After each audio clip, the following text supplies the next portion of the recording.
Hi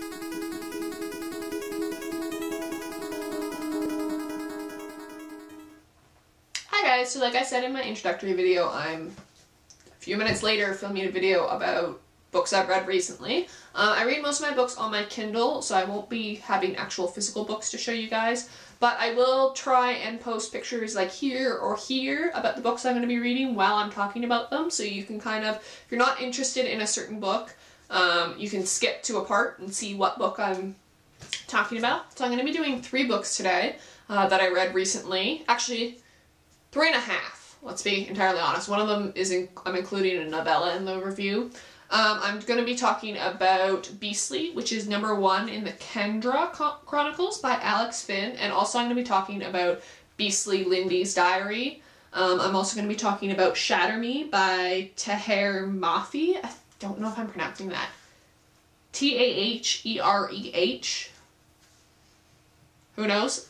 Which is part of the #1 in the Shatter series, which I think two books are out so far for sure, and like a little novella that I'm kind of working my way through, and then I'm also going to review the Carrie Diaries by Candace Bushnell, which seems a bit weird, but I really like the TV series. I think it's really cute, so I've just decided to read the book.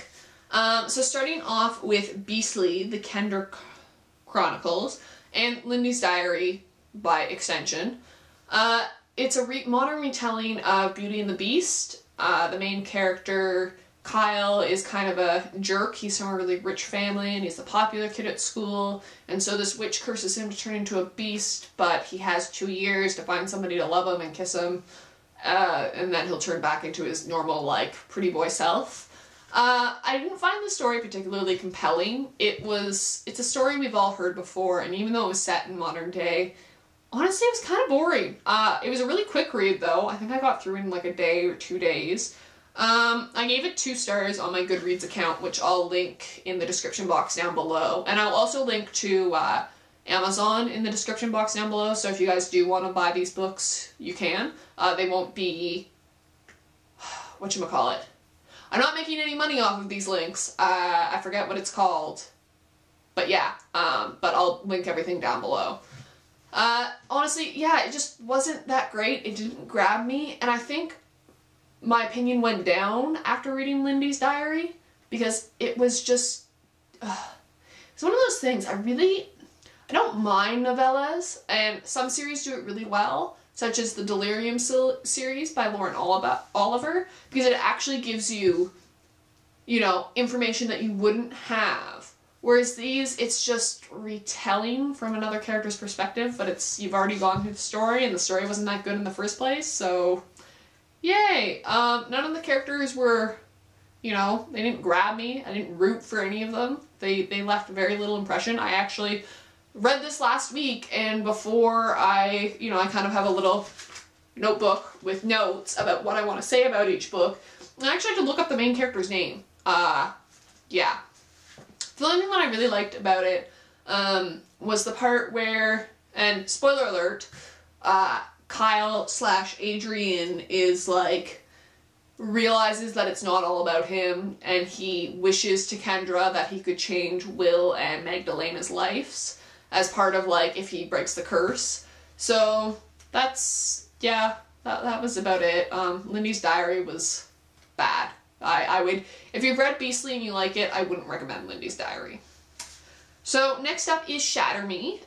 It's a dystopian teen fiction that is ever so popular, except for I didn't really like, I don't know, like in the Hunger Games and in Enclave and in Uglies, you get a sense of the world, like they really build up the world, whereas Mafi really, like, her world building is really weak. It's essentially our world, and it's just right after this apocalypse or whatever, essentially humans have destroyed the earth, has happened, and yeah, so like they're still driving cars and stuff, and it's I like books where they're dystopian, and especially if you can see the elements of society from before, but it's so far changed, especially like, and obviously the ideal dystopian book is 1984, which I've read and love, and I highly recommend it if you like dystopian books. But yeah, it just kind of fell a bit flat. I think this genre might be a little bit played out. I'll be doing some reviews on other series that I think do the dystopian thing really well. I really want to do the Lauren Oliver series because I just finished it, and I will do it as all 3 books and all 3 novellas that are included in it. And also Anne Aguirre's Enclave and Outpost series is fantastic. I would highly recommend that. It's the other thing that kind of bugged me was at the end it was kind of this like X-Men parallel, but it also really reminded me of the Chrysalids, and I don't know the author for that name. I read that book so long ago. Like, you know, where oh, all of a sudden you're not alone. You're not this only person with superpowers. It was such, she could have done so much with it, especially, I really liked the beginning. The beginning of the novel was fantastic in that asylum, especially when she was alone before Ryan came along. I think that's his name. I'll add a little correction if I am wrong. But yeah, it just kind of, it was okay. I gave it 2 stars on my Goodreads. And I should probably explain my Goodreads. 1 is it was bad. 2, it was meh. It was okay. Like, it's nothing special. 3, it was decent, and I would, you know, if you're looking for something fun to read. 4, it was pretty freaking good, and 5, it was life-changing. So that's how I use the star system.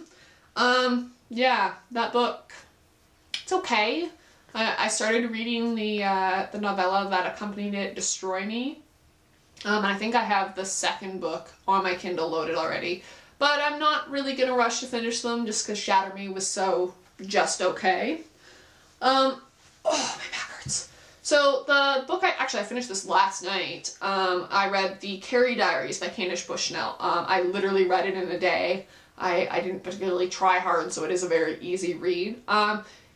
I wanted to read it because I like comparing it to the TV show, and I really like the TV show. I think it's really cute, and I think Sophia Maria Robb, or whatever her name is adorable as mini Carrie. And I view it as separate from Sex and the City, because obviously that's such a huge show with such iconography, like, you really can't do a prequel and have people be happy, but it's cute. I really like it. So the story itself was cute and fluffy, like the book Carrie Diaries. In the TV series, you really don't like George, but you kind of root for Sebastian Kidd. In the book, it's the opposite. You're like, George is such a nice college guy who's just trying to help Carrie and supports her, and Sebastian Kidd is this dick. Like, I really did not like the character of Sebastian Kidd, but I do like him in the show. So that's the difference. Her dad, in both the TV and the book, makes me cringe. In the TV show, it's just awkward. I guess this isn't really maybe spoilers, but especially the part where he's like at the gym and he gets a blowjob. Like, oh, so awkward. And he has such weird ideas. Like, and I realize he's trying. In the book, he's a huge science nerd, and yeah, like, his rambles after the first one, I just stopped reading them. Honestly, like, which is great, because I guess that's kind of how Carrie and Missy and Dorrit feel about, like, his rambles. They just kind of tune him out. But, like, no.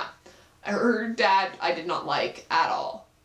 In both. Like, he constantly just doesn't get it and doesn't know her daughter. And I realize that they're going through a hard time, and, like, her mom passed away and everything, but no, it was pretty terrible. But yeah, actually that book I liked a lot better than the other 2 I just reviewed. It was cute, it was fluffy, it's a quick read. If you're at the beach, totally pick it up. Yeah, that's all the reviews I have for you guys today, and I will see you soon.